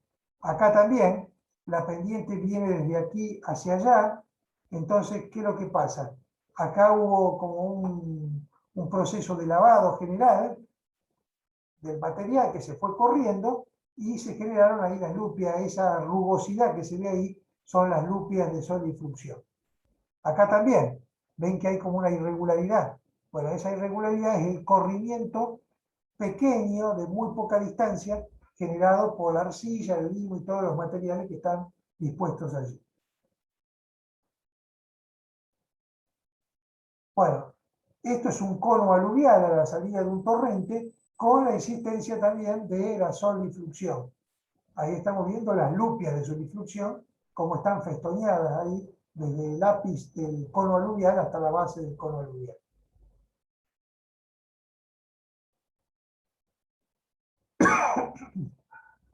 Bueno, esto es un desprendimiento, es un intermedio entre la solifluxión y la colada fangosa, no es ni una cosa ni la otra. Esto es un corrimiento, fíjense que acá quedó una cicatriz de despegue, quedó un anfiteatro formado ahí por el hueco de este material que se corrió, se salió de su lugar de origen y se movió unos metritos, digamos, ya un poco más que una solifluxión.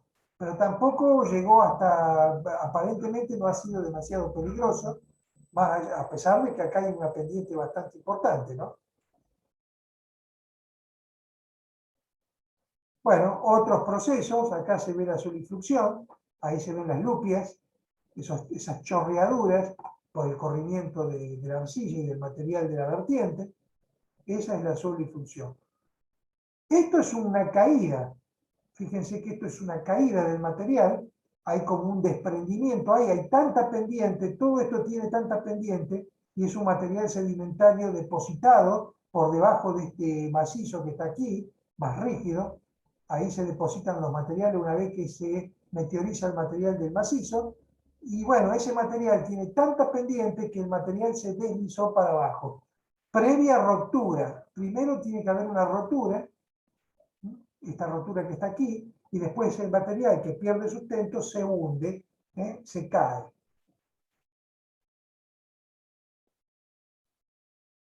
Y acá tenemos ese fenómeno. Fíjense ustedes, ahora vamos a ver otro fenómeno. Vamos a dejar el agua de lado.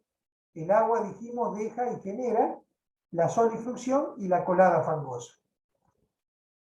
En seco, ya no con presencia de agua, en seco, yo tengo algunos procesos de vertiente como estos que están acá, que se llama terracilla. ¿Qué es la terracilla? Bueno, cuando yo tengo un material sedimentario fácilmente rompible, con un ángulo de 90 grados, prácticamente conformando ahí una barranca, bueno, el ángulo, la angulosidad que tiene todo ese material sumado a su peso, más algún factor extra, que puede ser un depósito de materiales acá que ejerza peso arriba de eso, o el mismo hombre que se para cuántas veces arriba de la barranca para ver el río y está ejerciendo un peso. Entonces, ¿qué hace este material? Se va fraccionando, se va fracturando, primero se fractura sin caerse, pero llega un momento que pierde sustento y todo ese bloque fracturado se desliza hacia abajo. Entonces se van generando una suerte de escalonamiento, como estamos viendo acá, que recibe el nombre de terracilla.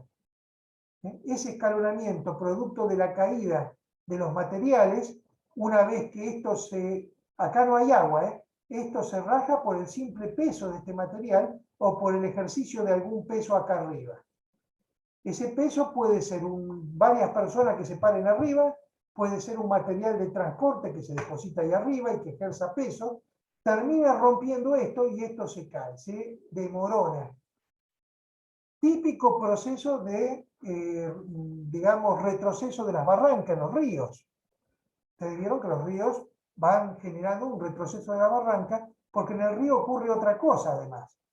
El río lateralmente va zapando, va erosionando en la parte baja y la parte de arriba pierde sustento al ahuecarse la parte, la base, y por lo tanto entre la fractura de arriba y el ahuecamiento de abajo por el zapamiento lateral, la erosión lateral de la corriente fluvial, ese material se derrumba.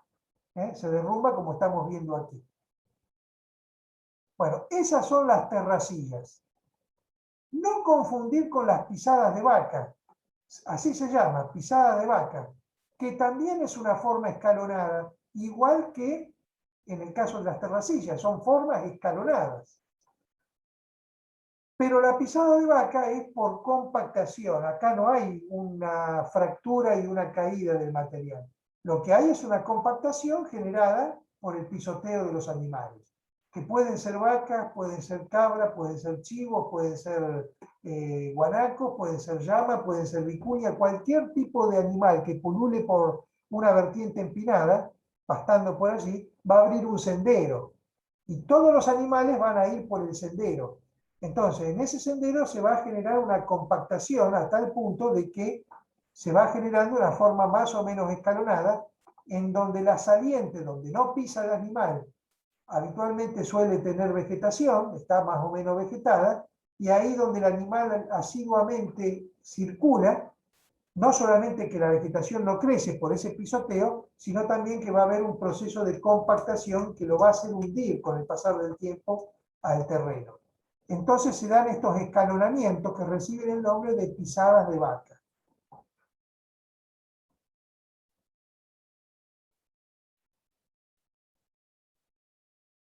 Bueno, acá estamos viendo una terracilla, material justamente de tipo sedimentario, no coherente, no rocoso, todo es rocoso en realidad. Eso de vertiente rocosa y no rocosa, les digo esto porque Derro utiliza esas palabras, en realidad todo es rocoso. La diferencia no está en que uno es rocoso y el otro no, está en la rigidez que tienen las rocas y en la mayor o menor susceptibilidad a la erosión que tiene una u otra roca.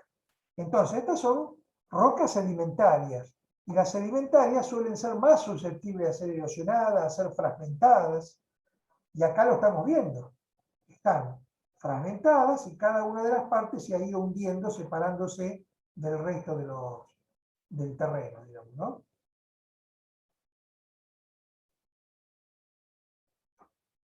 Acá tenemos otro caso, ¿eh? Otra terracilla, fragmentación, con la caída. Miren toda la gente que hay ahí parada. Esto ejerce un peso ahí. Obviamente que esto no se cae de un día para el otro, hay que preparar todo esto. Esto se va agrietando de a poquito. Si hay un río acá abajo, el río zapa lateralmente y socava acá abajo, y eso ayuda a la caída del material. Bueno, ahí tenemos la caída de un bloque de material que formaba parte de todo este terreno que está aquí. Quizás haya algún río acá abajo que esté jugando un papel importante desde la erosión. No se lo ve ahí, así que eso no lo podemos decir. Bueno, estos son los esquemas de Wincander-Monroe o de el libro de Tarbuck. Acá tenemos el escarpe, que es la diferencia de altura entre plano y plano, el escalonamiento generado por la caída. Esa caída puede en algunos casos generar una circulación así en forma, una caída en forma circular, y por lo tanto esto se acuesta en la parte del piedemonte. Eso puede ocurrir también. Acá tengo el río, una terraza fluvial, que después ya vamos a ver lo que es una terraza fluvial más adelante. Bueno, ahí tengo el escalonamiento de las terracillas. Y esta es la superficie de ruptura. Esta es la superficie de ruptura. Y la flecha indica ahí el deslizamiento, el sentido del deslizamiento. Bueno, acá tenemos el caso de una barranca del acantilado, mejor dicho, en Los Ángeles, o cerca de Los Ángeles, en California. Acá está la ruta costera, esta es la ruta de la costa, y la autopista que va por acá, me parece, por ahí tiene que ir la autopista que va por arriba del acantilado. Bueno, esto es un accidente que ocurrió en un momento determinado. La imagen la saqué del libro de Tarbuck o de Monroe Wincander, uno de los dos, porque los dos traen, los esquemas que están en el libro los traen después para justamente armar los PowerPoint, así que no me acuerdo ahora de cuál de los dos lo saqué.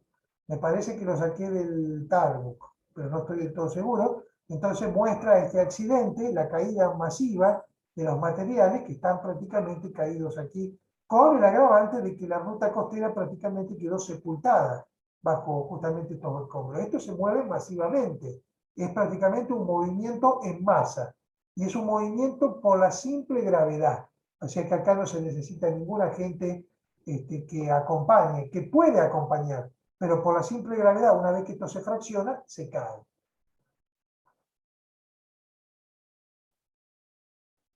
Bueno, ahí tenemos ejemplos de pisada de vaca. Este no sé si se ve porque está muy de frente. Entonces, esto está como escalonado. Justamente ahí se ven vacas que están, justamente esto es en la provincia de Catamarca, y es en la zona más húmeda de Catamarca, el sector este, las sierras de Ambato, por ahí, por esa zona. Bueno, ahí están las pisadas de vacas. Acá también, justamente, fíjense en la alternancia de los pasillos alternados por la presencia de vegetación. Entonces eso va compactándose y se va generando una forma escalonada, no tan espectacular como la de la terracilla, en donde los peldaños y los escarpes que quedan de diferencia de altura entre bloque y bloque es mucho mayor que esto que está acá. Esto es apenas un pequeño escalonamiento producto de una compactación. Bueno, ahí una vista desde la parte superior, vista desde arriba. Todos esos procesos ayudan a moderar la vertiente, obviamente, ¿no es cierto? Bueno, seguimos con otros procesos. Ya vimos dos con humedad, solifluxión y colada fangosa, y dos en seco, como son la pisada de vaca y la terracilla. La arrollada. Acá tenemos un tipo de escorrentía superficial. Este es un tipo de escorrentía superficial, la arrollada. Bueno, la arrollada es el agua de lluvia, es la escorrentía de agua que se genera una vez que llueve, en cualquier lugar del mundo. Llueve y el agua escurre en la superficie. Bueno, ¿cómo lo define acá Lerroux? Define las arrolladas como las aguas salvajes. Bueno, agua salvaje porque no tiene cauce, salvajemente escurre siguiendo la pendiente, por eso que le ponen esos nombres. Son las aguas salvajes, son aguas superficiales, carentes de cauce y caudal fijo, porque funcionan únicamente con agua cuando llueve. Si para de llover y chao, ya no hay más capacidad, digamos, de erosión por parte de la arrollada. Entonces, se le dificulta encauzarse. De todas formas, se puede encauzar, la arrollada puede encauzarse. Pero vamos a seguir definiendo. Son las aguas de la lluvia, dijimos, carentes de cauce y caudal fijo. Corresponde, por tanto, a fenómenos episódicos de precipitaciones más o menos intensas o fenómenos episódicos. O sea, el episodio que tiene que ocurrir para que funcione una arrollada es la lluvia, tiene que llover. Es la escorrentía del agua de lluvia la arrollada. Bueno, esas arrolladas pueden ser de dos tipos. Pueden ser arrolladas concentradas o pueden ser arrolladas difusas. Arrolladas concentradas o arrolladas difusas.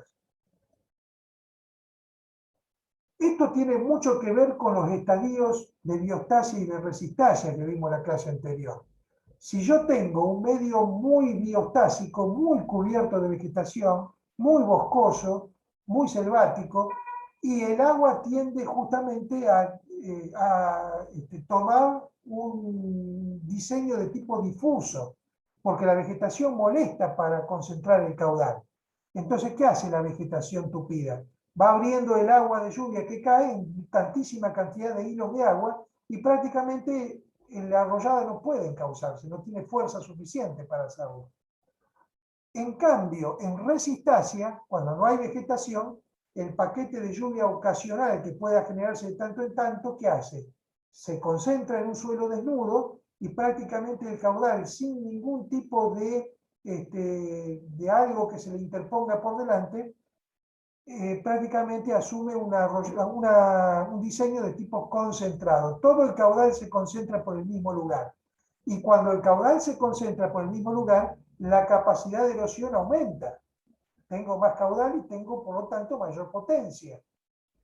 Entonces, ahí sí, cuando las arrolladas son concentradas en medios de tipo resistásico, semiárido, árido, ¿qué hace el agua de lluvia? Paulatinamente, año tras año, lluvia tras lluvia, va ahondando el canal que fue labrando en las sucesivas lluvias, generando un sistema de cárcavas. Esto se llama cárcava. Es como un pozo alargado, como si fuera el curso de un río, solo que acá yo no veo agua. Y no veo agua porque no está lloviendo. Tengo que esperar a que llueva para que esto se llene de agua. Lo que va a hacer esa lluvia es ahondar aún más todavía este lecho. Este lecho se va agrandando cada vez más. Acá también lo estoy viendo, ve acá no hay vegetación, aparentemente se quemó la vegetación, porque ahí atrás se ve. Y entonces el agua, ¿qué hizo? Cayó el agua y se encauzó y generó una cárcava, como un canal profundo, eso es una cárcava. Diseccionó prácticamente la parte superficial del terreno.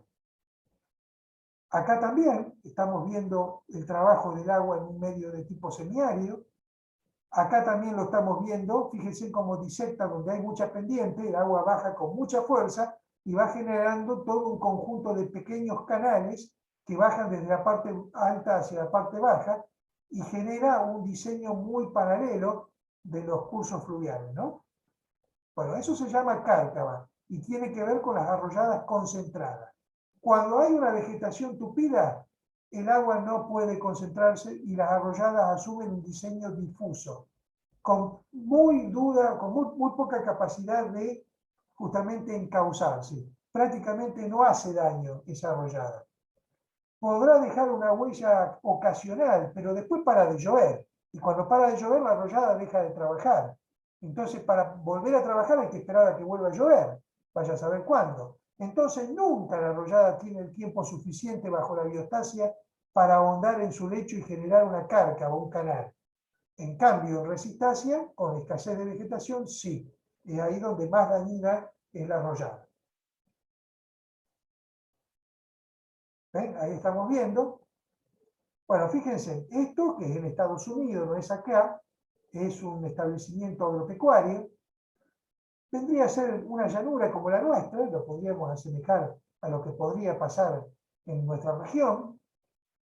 Probablemente esto tenga, fíjense, ahí hay vegetación, pero acá aparentemente han dejado sin cubrir o han levantado un cultivo o algo ha pasado, ha llovido, y esto debe tener pendiente. Es como en la provincia de Entre Ríos, donde justamente el conjunto ¿cómo se llama? De lomadas que tiene la provincia de Entre Ríos, evidentemente genera la presencia de una pendiente de tal magnitud que si yo descuido ese detalle, justamente no cubrir con rastrojos, si es que levanté justamente un cultivo o algo por el estilo, el agua evidentemente va a trabajar con suma facilidad y va a levantar toda la parte superficial del suelo. Eso es el agravante, precisamente está sacando toda la parte superficial, que es donde está el humus, la parte orgánica transformada en humus, más la arcilla, una parte de la arcilla, todo va a ser removido por la arrollada. Acá que hay pendiente, más todavía. Estas son cárcavas. Acá también estamos viendo las cárcavas que se generan. Y acá también. Acá tenemos otra cárcava importante. Siempre en regiones secas o bien en regiones antropizadas, donde el hombre ha sacado la cobertura vegetal. También ahí puede ocurrir.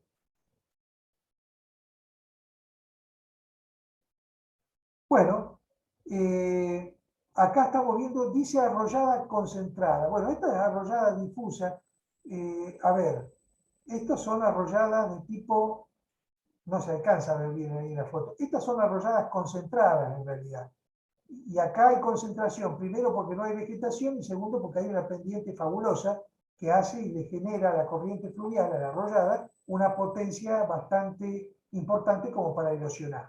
Y acá dice arrollada concentrada. La arrollada concentrada en realidad está acá abajo. Fíjense que ahí hay como una suerte de wadis, así se le llaman a las corrientes fluviales en los desiertos, eso lo vamos a ver en la clase que viene. Entonces, lo concentrado está acá abajo. Lo que pasa es que para concentrarse ahí abajo en los cursos de agua, el agua en un estado difuso, fíjense qué cantidad impresionante de cursos de arrolladas que hay acá, se van uniendo paulatinamente unos a otros, se van uniendo y recaban acá en este canal que se encuentra acá abajo, en la parte terminal. Del otro lado seguramente que viene otro paquete de justamente arrolladas difusas tratando de converger en ese canal que se encuentra ahí. Y ahí se encuentra la arrollada entonces de tipo concentrada. Ahí abajo.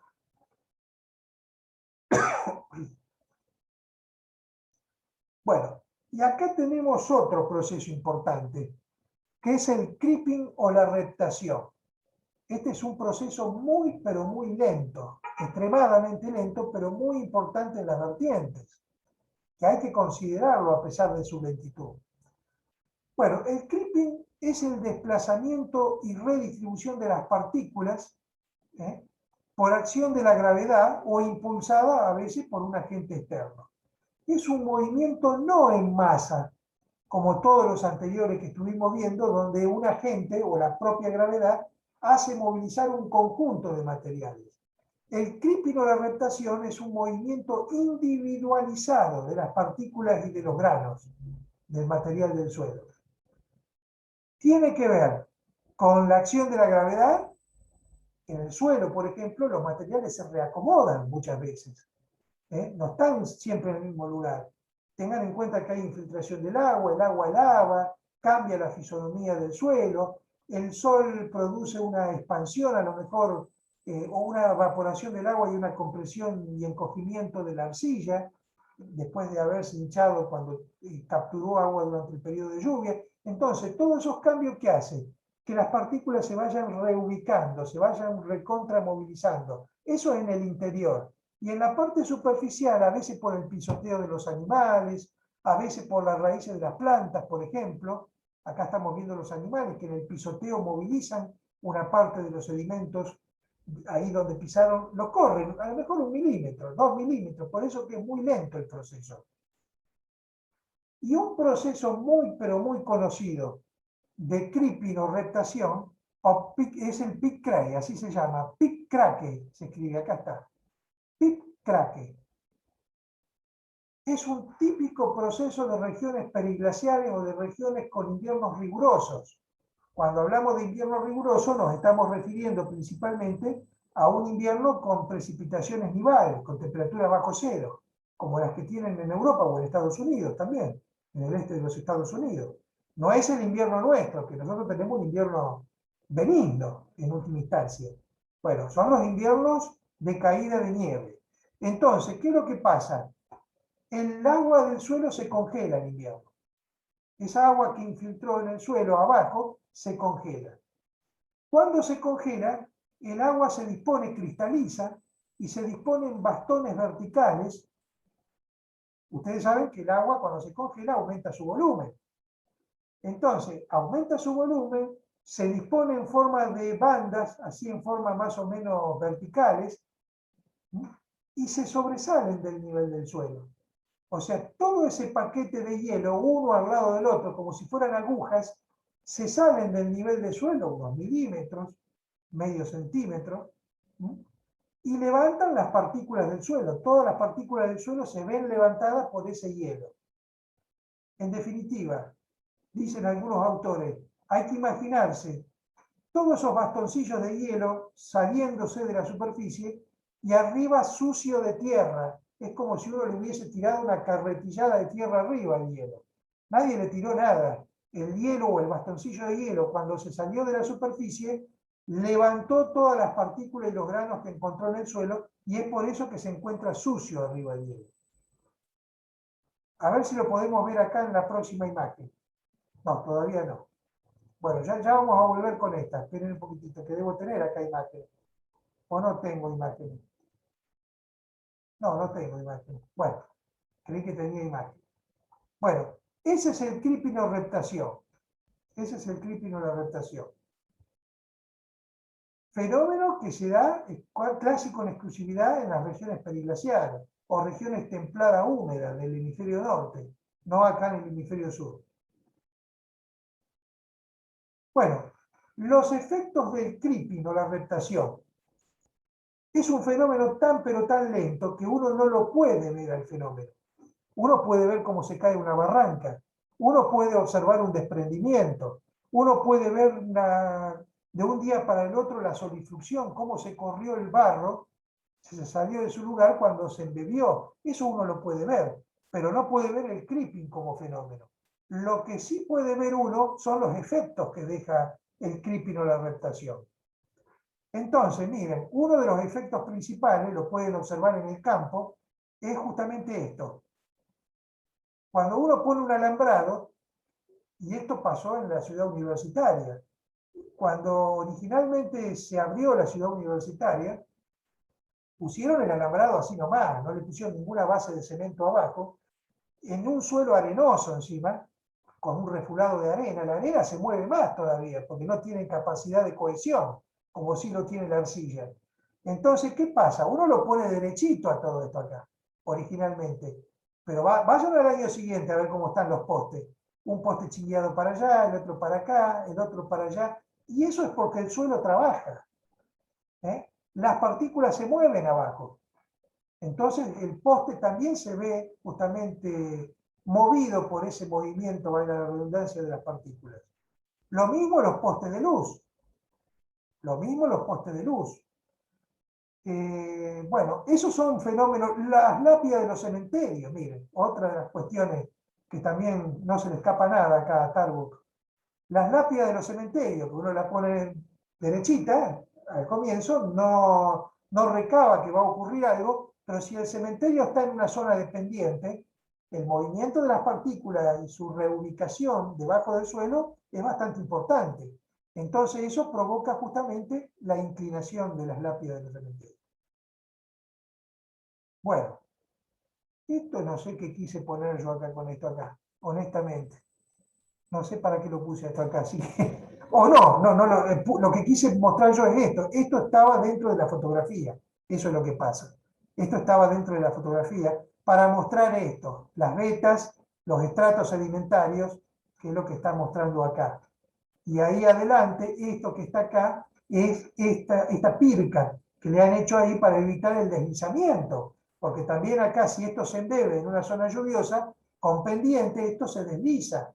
Entonces, para evitar un deslizamiento, ahí está. Lo que hicieron fue una suerte de pirca que retenga el material. Acá aparentemente va una ruta.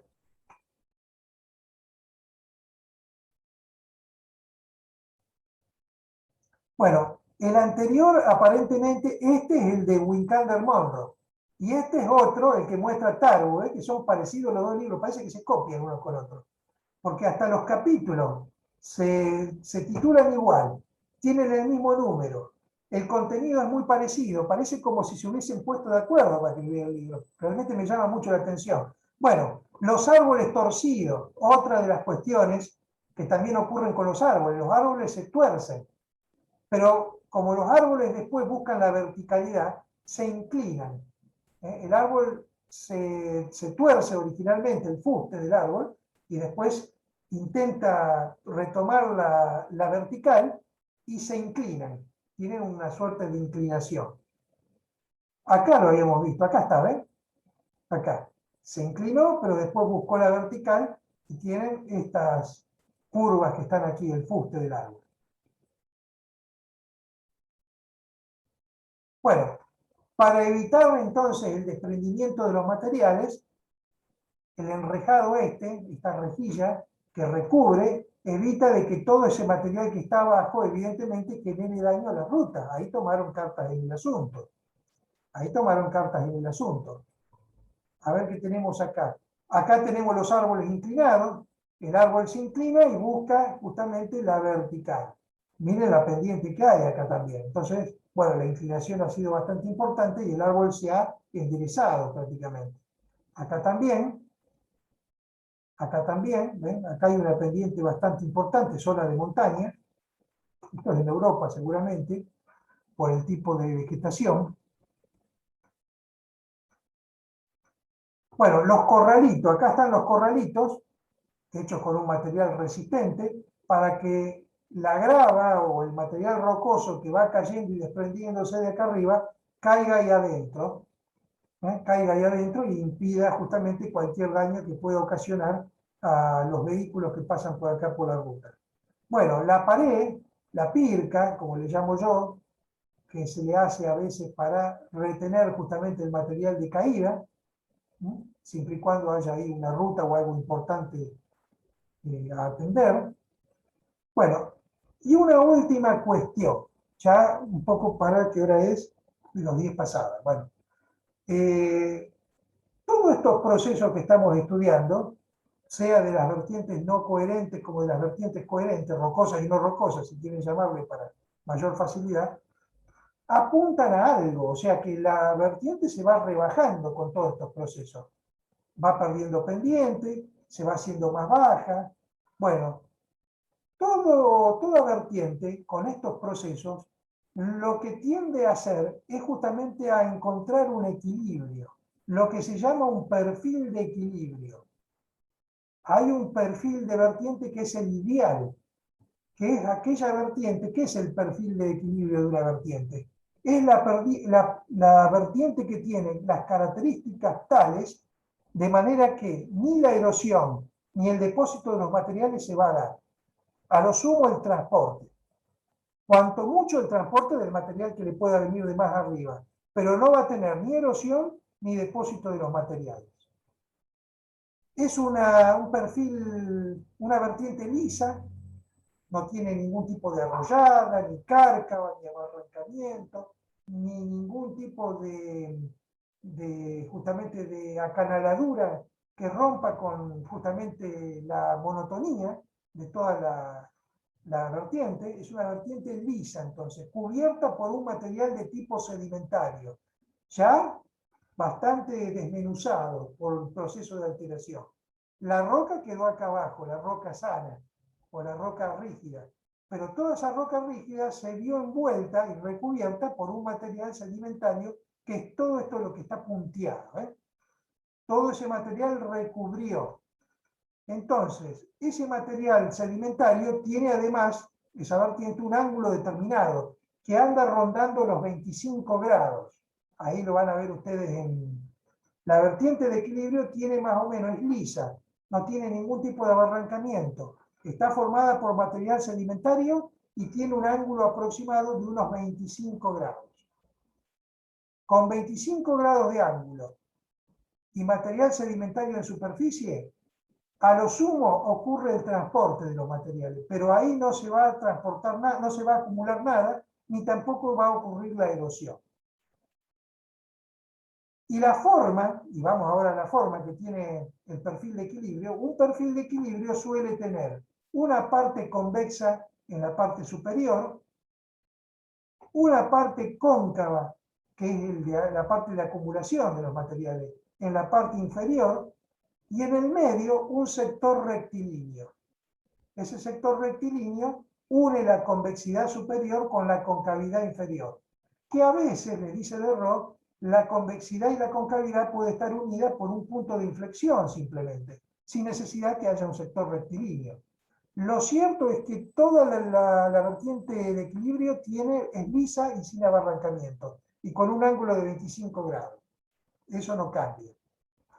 Ahora, este concepto de perfil de equilibrio es un concepto muy ideal, como todo el equilibrio de la naturaleza. Bueno, es un concepto ideal que si se logra muy efímeramente, pero la vertiente siempre está buscando el equilibrio. Puede que una vertiente trabaje cercana al equilibrio. Entonces lo encuentra muy efímeramente y después, como la dinámica de la naturaleza sigue trabajando, y basta que llueva un poco en la alta cuenca para que venga más agua de lo que venía y me cambia todo prácticamente las cuentas, ¿no? Todo el balance que yo tenía antes de que llueva, ahora cambió porque me viene un mayor caudal. Entonces empieza a haber erosión. Y entonces, chau, equilibrio. Ahora, a partir de esa rotura del equilibrio, la vertiente sigue trabajando para otra vez volver a retomar el equilibrio. Si lo retoma es efímero. Si lo retoma es efímero. Se rompe muy fácilmente ese equilibrio. Pero siempre las vertientes están, más o menos una vez que se acercaron al equilibrio, están trabajando cerca del equilibrio. ¿Mm? Bueno, y esto, un poco para culminar, nos muestra, esto lo saqué del libro de López Bermúdez, pero viene bien para tenerlo y ver un poco las velocidades de los procesos que estuvimos viendo recién. Algunos son muy lentos. La reptación o el creeping, este movimiento individualizado de las partículas que se reacomodan, son extremadamente lentos, están dentro de los procesos más lentos, a razón de 0,1 milímetro por año. Cada partícula se mueve 0,1 milímetro por año, nada prácticamente, por eso que no lo podemos ver. Pero vemos los árboles torcidos, los alambrados torcidos y demás. La solifluxión, que es el material embebido en agua, que se mueve, también es lento, un poquito más rápido que la reptación, a razón de 1 milímetro por día, más o menos.